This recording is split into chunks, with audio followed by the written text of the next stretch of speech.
Міне Чарынның шатқалына бүгін келдік. Өзіміздің шәкірттеріміз, журналистика мамандығының туризм бағытында жүрген шәкірттерім бар.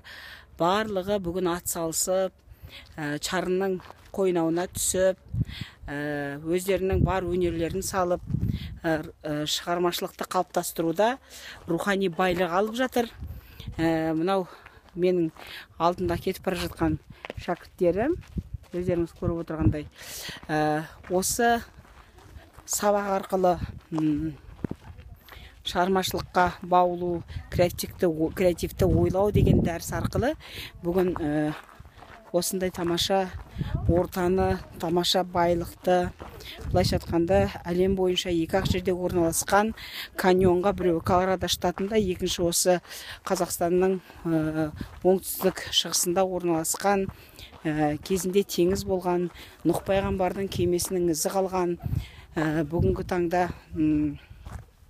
қорқынышты тастар әлемі, қамал тастар, қашалған тастар, қынабына тас жарған, қынабында гүлдері жарған осындай жұмбақ аумаққа келіп отыр.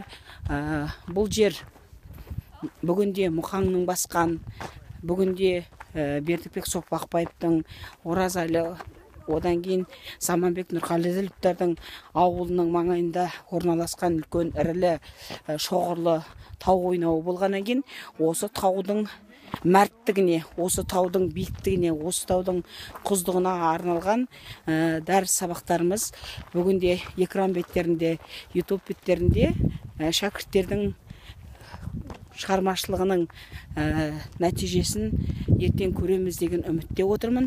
Әрине, міне өздеріңіз көріп отырғандай, Алып таулардың, Қыртыс таулардың, біздер үшін куәгер таулардың ортасында тұрмыз. Сондықтан да бұл дәріс сабағымыз ары қарай өзінің жалғасын табады деген үміттемін.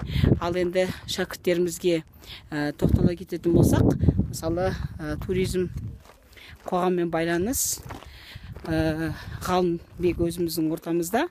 Ғалым, қалай жағдайың?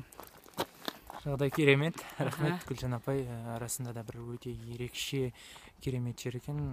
Бір үлкен бір рух алдым, бір күш алдым, бір бұл жерден бір мотивация алдым десем де болады. Өте тамаша. Ертеңгі публикациялардың... Жалпы барлық бұрын болмаған жандарды, әсіресе Тұран университетінің студенттерін осында шақырамын. Жақсы, көп рахмет. Қыздар, бір-екі ауыз сөзге тартайық. Аудармасының мамандығының студенттері. Келе ғой, Жансая. Бізде қалғандар қайда? Біз Гүлжан апайымыздың арқасында осындай керемет жерге, көркем табиғатына зер салып отырмыз, назар салып отырмыз. Келесі сабақтарда осыны пайдалана отырып, біз көптеген шығармашылыққа бойысқанбыз деп ойлаймыз. Жақсы. Қыздар, өз ойларыңызды, пікірлеріңізді. Барлықтарыңызға сәлем. Біз бүгін каньонға келіп, өзіміздің шығармашылығымызды арттыру үшін осында келіп жатырмыз.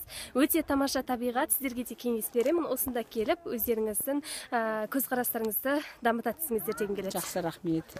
Міне шәкірттердің осындай жылы лебіздерінен кейін әрине келесі қадам жасайтын студенттерді осы дәріске шақырамыз.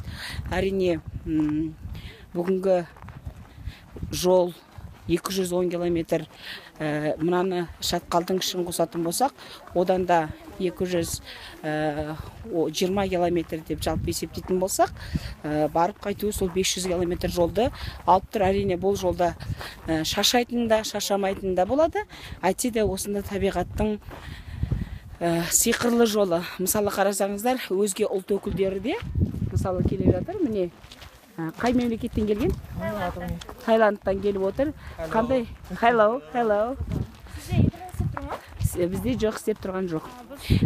Шетелден келген азаматтары осы шатқалды тамашалап, туризм бағытында Қазақстанның осындай әдемі жерлерін, көрікті жерлерін көру үшін арнайы мыңдаған километрлерден келіп отыр. Оның қасында Туранның шәкірттері, міне қазір жаңағы екі таудың бітіскен жерінен астынан жарылған көпір былайша айтқан кезде сол көпірдің қойнауы, яғни туннель деп аталады ғой, сол туннель жолдан біздің шәкірттеріміз өтіп, әрі тамашалау бағытында өздерін суретке түсіріп жатыр. Сіздерді де шақырамын.